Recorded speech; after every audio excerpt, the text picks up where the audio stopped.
couple of years ago, I made these really cute little spider beanbags. I want to add my own spin to these, but for the original tutorial, have a look below where you will also find this little spider template. I've got a list of everything you're going to need on the screen. The one note that I would make is that if you do have 12 ply wool or yarn, it is better for the little spider legs. If you've only got 8 ply, it's going to work, but I would recommend doubling up the 8 ply. Otherwise, you're going to end up with really skinny little spider legs. Let's get into it. The first thing you will do is lay out your fabric. Then put your spider down on top of the fabric. I've got mine folded in half, so I only have to cut it out once. Leave a little seam allowance around the outside and pin your spider on, or you can trace around it if you want to. I just prefer to pin my little guy on. And then cut your spider out, making sure again to leave a little seam allowance.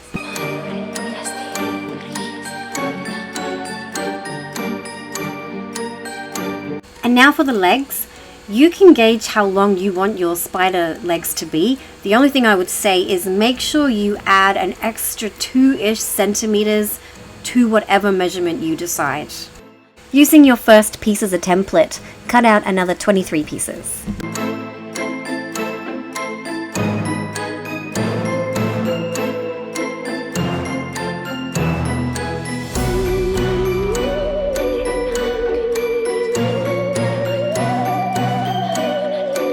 Grab 3 of your pieces and tie a knot in the end, and then you're going to have to excuse my foot here, but it's what I use as a clamp so that I can do my braid. When you've finished your braid, tie a knot in the other end, and then repeat the process until you have 8 little spider legs.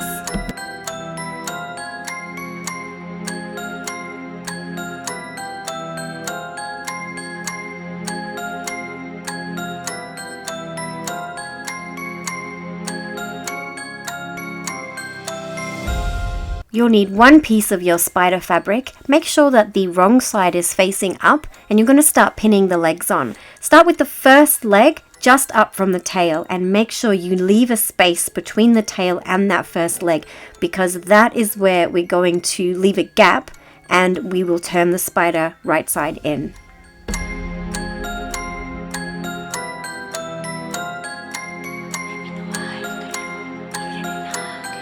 When you've finished pinning all the legs, flip that little guy over, and then you're going to start folding all the legs into the center of the spider.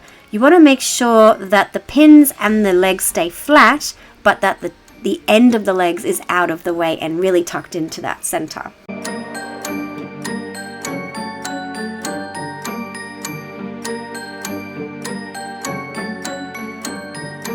Then grab your other piece, and with the right sides facing each other with the legs in the middle, pin all of it together. I usually put a pin in the bottom, a pin in the top, and then another 2 either side.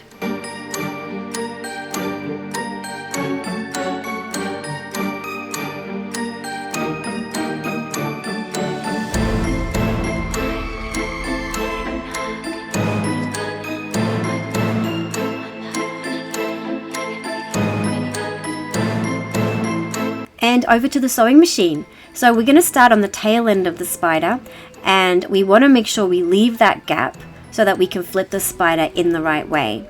First, start off back sewing over your first couple of stitches so that when you are flipping the spider in the right way, it is nice and strong. And then start flipping your legs out. Back sew over each leg so that it's extra secure.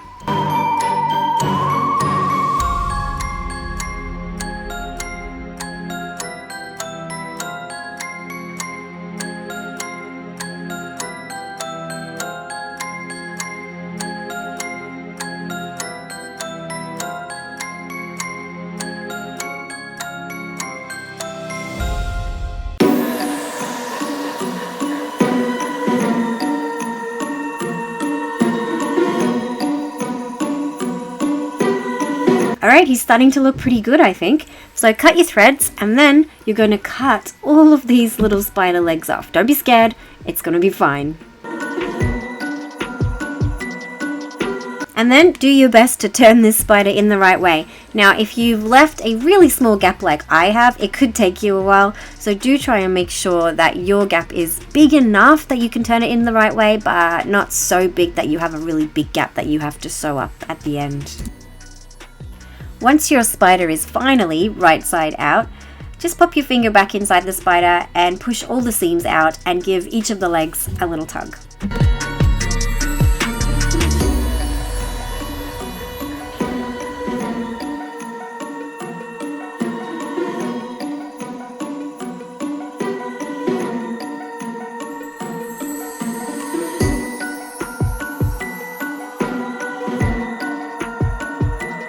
There are lots of things you can use to fill these little guys, but I tend to use rice because it's the easiest thing and I always have it on hand.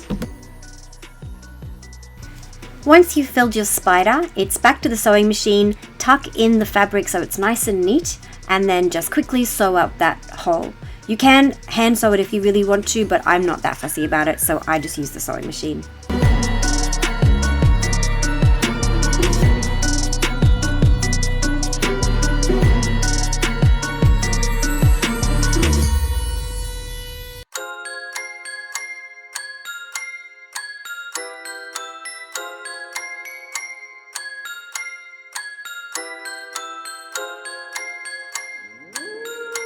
The only thing we have to do now is add the eyes.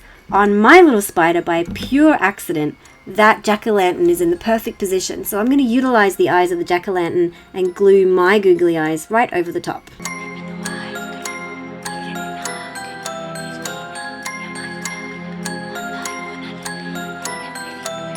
And there you have it, a spider beanbag. I think these little guys are absolutely adorable, and they really add to our party when you use them to play our Halloween themed games. I hope you like this video, like and subscribe, and we'll see you next time.